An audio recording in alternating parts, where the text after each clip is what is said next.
Kako da deca sa posebnim potrebama stignu do škole, kako da se pripreme, kako da borave tamo i prate nastavu ako nemaju pomoć? Na ovo pitanje odgovor je lični pratilac deteta, kaže većnica Danijela Milosavljević.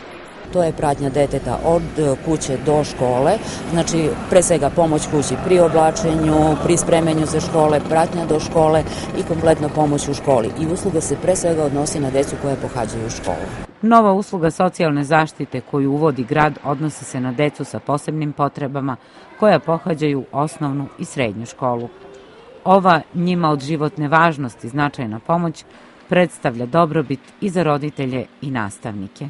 Je njima stvarno neophodna pomoć, ne samo deci, već je potrebna pomoć i roditeljima i prosvetnim radnicima, jer je rad sa tom decom prosto inkluzivni rad i ne posebni tretman, nego poseban program nastave mora da se izvodi sa tom decom i tu je preko neophodna ta pomoć samoj toj deci.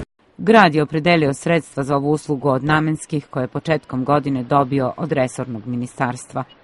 Nadoknada za lične pratioce biće obezbeđivana kroz projektno finansiranje, jer zbog zabrane zapošljavanja drugačije za sada nije moguće. Možda bih mogla da najavim, recimo da će ta usluga da se nastavi u toku sledeće godine, i ako ne budemo imali ta sredstva iz ministarstva, postoji neki dogovor sa gradonačelnikom da se i u budžetu grada opredele ta sredstva, ali mora da se nastavi sa projektnim finansiranjem ličnih pratioca. Pravilnik je završen, na njemu je radila komisija. Uskoro će u medijima biti objavljen javni poziv za lične pratioce, gde će moći da konkurišu oni koji ispunjavaju stručne uslove za ovu vrstu usluge, najavljuje većnica.